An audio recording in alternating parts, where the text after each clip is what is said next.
Hello दोस्तों, कैसे हो आप लोग। आई होप कि आप सभी अच्छे होंगे, मजे में होंगे।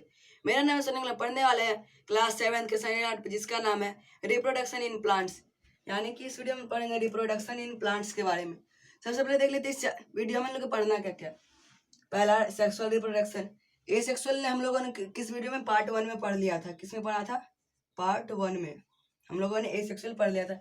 इसमें लोग सेक्सुअल रिप्रोडक्शन पढ़ेंगे। Unisexual flowers, sexual flowers, unisexual flower और बाइसेक्सुअल फ्लावर।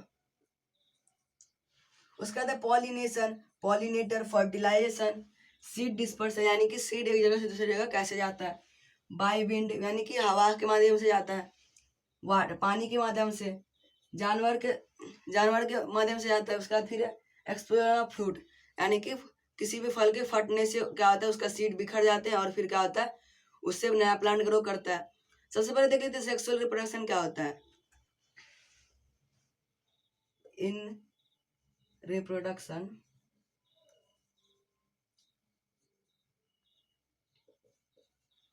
in which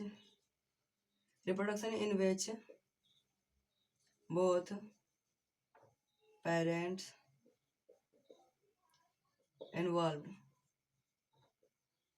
यानी कि जिसमें बोथ पेरेंट्स यानी कि मेल भी और फीमेल भी रहेंगे, उसको क्या बोलेंगे, उस रिप्रोडक्शन बोलेंगे सेक्सुअल रिप्रोडक्शन। इसके बाद यूनिसेक्सुअल फ्लावर्स और सेक्सुअल फ्लावर्स, इस दोनों को हम लोग डिटेल में देख लेते हैं।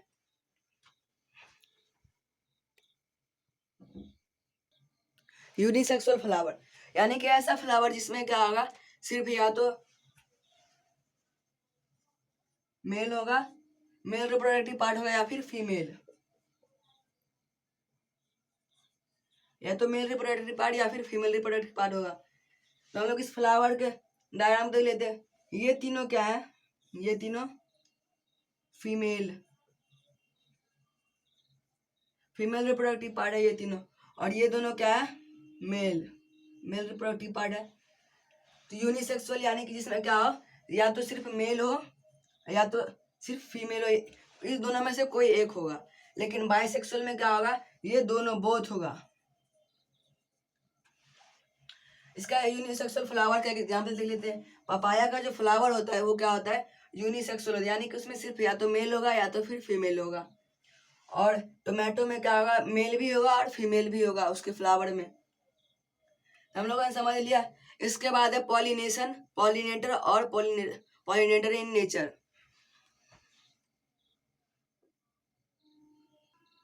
पॉलिनेशन यानी कि पॉलन ग्रेन का एक जगह से दूसरे जगह, from one place to another,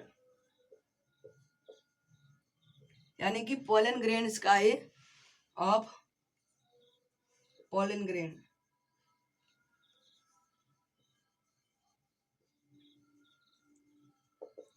यानी कि पोलन ग्रेन के एक जगह से दूसरी जगह जाना ही क्या कहलाता है, पॉलिनेशन।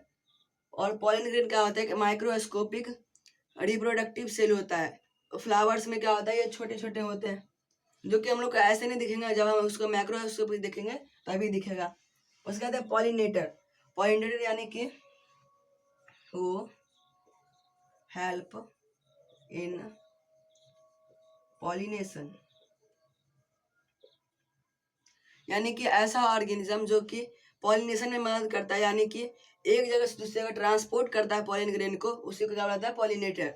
इसके बाद है पॉलिनेटर इन नेचर, यानी कि नेचर्स के कौन कौन से पॉलिनेटर है। तो पहला है हनी बी, ये फ्लावर पर बैठती है। इसका है बटरफ्लाई और बैट यानी कि चमगादड़, एक्सेट्रा बहुत सारे हैं। हनी भी कैसे, जैसे कि वो भी किसी भी फ्लावर पर बैठेगा और क्या करेगा, नेक्टर को सक करेगा, फिर दूसरे फ्लावर पर बैठेगा, तो उसमें क्या होगा, उसके पैर या फिर उसके बॉडी में क्या आ जाएगा, पोलन ग्रेन लग जाएंगे। और जब वो दूसरे फ्लावर पर जाएगा तो उसका पोलन ग्रेन क्या होगा, दूसरे पोलन ग्रेन से मैच मेल और फीमेल क्या करेगा, फ्यूजन करेगा, और क्या होगा, उसमें उसमें क्या सीड बन जाएगा। बटरफ्लाई में भी कुछ इसी प्रकार और बैट में भी इसी प्रकार है। इसके बाद हम लोग पॉलिनेटर समझ गए। इसके बाद है फर्टिलाइजेशन।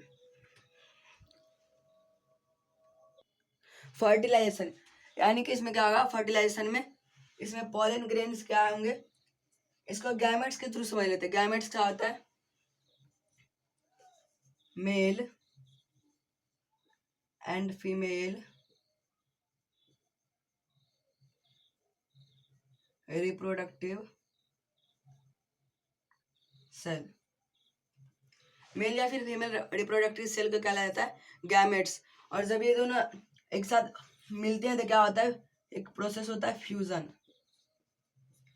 और इस फ्यूजन होता है, और फ्यूजन से क्या बनता है? उसमें बनता है जाइगोट। और इसी जो पूरे प्रोसेस है फ्यूजन और जाइगोट का क्या होगा? जर्मिनेशन हो रहा है। इस पूरे प्रोसेस को क्या बोला जाता है? फर्टिलाइजेशन। हम लोग गैमेट्स और फर्टिलाइजेशन समझ गए। इसके बाद डिस्पर्सल, और इसका इससे पहले समझ लेते हैं जर्मिनेशन इन सीड।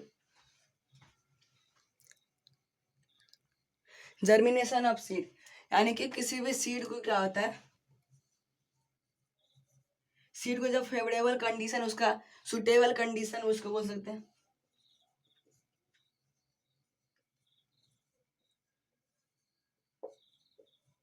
यानी कि उसको वाटर मिलेगा, उसका फेवरेबल टेम्परेचर मिलेगा, तब क्या होगा? वो जर्मिनेट करना शुरू करेगा, यानी कि सीड में से प्लांट निकलना शुरू कर जाएगा। उसी प्रोसेस को बोला जाता है जर्मिनेशन ऑफ सीड। इसका बाद है सीड डिस्पर्सल, यानी कि सीड एक जगह से दूसरी जगह कैसे फैलता है। तो पहला है बाय विंड, हवा से कैसे फैलता है। सबसे पहले इसको हम लोग डिटेल में देख लेते हैं। बाय विंड यानी कि हवा से कैसे डिस्पर्सल होता है।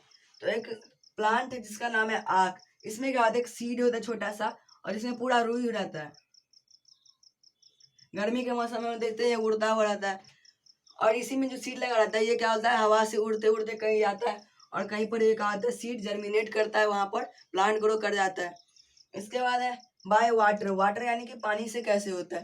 तो एक एग्जाम्पल ले लेते हैं कोकोनट। ये क्या होता है? कोस्टल एरियाज में होता है। कोस्टल एरियाज में होता है कोकोनट का ट्री। इसमें क्या होता है? जब ये टूटता है, गिरता है, तो क्या होता है? पानी में गिरता है, और फिर क्या होता है? बहते हुए जाता है, फिर दूसरी जगह कहीं पर जहाँ पर रुकता है उसको फेवरेबल कंडीशन मिलता है, तो क्या होता है? वहां पर वो उसका प्लांट ग्रो करता है। इसके बाद है बाय एनिमल्स। एनिमल्स के थ्रू कैसे होता है? एप्पल के एग्जाम्पल ले लेते हैं हम लोग। मान लीजिए कि कोई बर्ड है, बर्ड ने क्या किया? उस एप्पल को खा लिया। एप्पल को खाने के बाद जो उसका जो सीड है वो क्या होगा? उसका डाइजेस्टिव सिस्टम के थ्रू जहाँ पर वो अपना वेस्ट निकालेगा, वहां पर क्या होगा? वहां पर स्टोर हो जाएगा, और फिर उसको फेवरेबल कंडीशन मिला तो क्या करेगा? वो ग्रो कर जाएगा। इससे भी उसका डिस्पर्सल यानी कि एक जगह से दूसरी जगह जर्मिनेट करेगा। उसका दवा एक्सप्लोजन ऑफ फ्रूट, यानी कि किसी भी फ्रूट को फटने से। जैसे एग्जाम्पल बल्सम एक प्लांट का नाम है। इसमें क्या होता है? कुछ इस प्रकार एक फ्रूट होता है। ये क्या होता है? जब ये पूरा पक जाता है तो क्या होता है? ये फट जाता है, और फटने से क्या होता है? इसका जो बीज है ये इधर से उधर बिखर जाता है। तो इससे क्या होता है? इससे होता है उसका जर्मिनेशन होता है, और फिर उसका डिस्पर्सल होता है। इससे क्या होगा? उसका फिर प्लांट ग्रो करेगा फिर। ठीक है, तो हम लोग पूरा समझ गए। इसके बाद मिलते हैं अगले वीडियो में। तब तक के लिए bye, take care, thanks for watching.